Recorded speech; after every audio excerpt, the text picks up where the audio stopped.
Hi there, folks, and welcome to our What Solutions for this week's The Daily Rigour, issue number 316. So, our first story from the world of the UK. We have got the official logo for King Charles III's coronation been announced, and it's this one here. So, the maths question behind it: how many lines of symmetry does this logo have?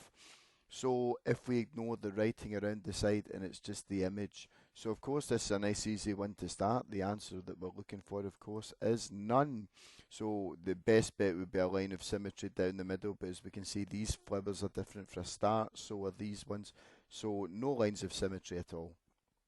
So on to our health and wellbeing story. So a dog in Portugal has been named the world's oldest dog ever by the Guinness World Records, beating an almost century-old record. So we want you to work out approximately how old Bobby is in human years. Okay, so we've got 30 dog years to work with. What would this equate to in human years? So we'll use the advice from the American Veterinary Association, and that is that the first year of a dog's life is 15 human years in rough comparison. So that's going to leave us with 29 dog years to play with. So the second year is going to equate to 9 years of human life, so that'll leave us with 28 to play with. So then we've got 28 lots of 5 years after that, which comes to 140. If we add all that together, Bobby the dog is 164 years old in human years. I wonder on the 10th of May, when it's their birthday, how many candles are going to be on their cake. Okay, so now to the world of technology. So Netflix keep updating the list of countries where they're going to be bringing in their crackdown on password sharing. So do you currently share your family network Netflix password? And if so, how secure is it? So what we've got here is the 5 most commonly used passwords worldwide in 2022, all with millions and millions of people currently using them. So can you guess what these top 5 passwords are? Bearing in mind a computer program only needs 1 second to hack them. So the most common password used currently with 103 million plus uses in the world is 123456. Can you believe that some people actually use that as their password? So number 2, again, it's numbers only. We're looking for 12345678 9. Now for number 3, maybe you've managed to work out, bearing in mind it's numbers only again, it's 12345. So they probably use 123456 for number 1 because it's that wee bit more secure, isn't it? No, I think that'll be more to do with character limitation.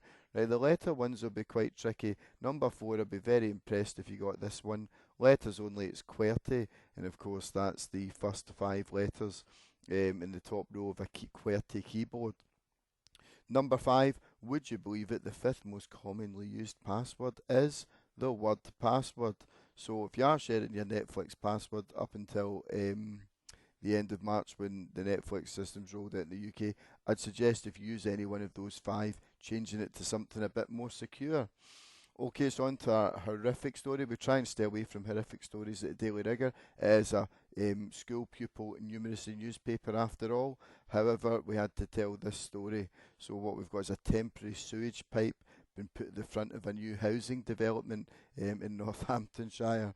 And there's one person living nearby said it's an absolute eyesore and sometimes it really does smell, especially if the wind is going in your direction.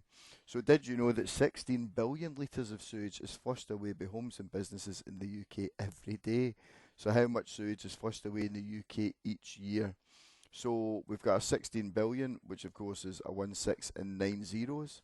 That's every day, so there's 365 days in a year. So we'll multiply by 365 to get this big number here. Now in terms of writing it in words, it's going to be 5 trillion and then 840 billion. And you know, the least more said about that story, the better. There you go, folks, our stories for this week. We hope you enjoyed solving and learning about all of them, maybe apart from the last one, of course. Stay tuned for next week's edition when we're going to be looking at more stories from the news of the week and the numbers behind them. But in the meantime, thanks for watching and bye for now.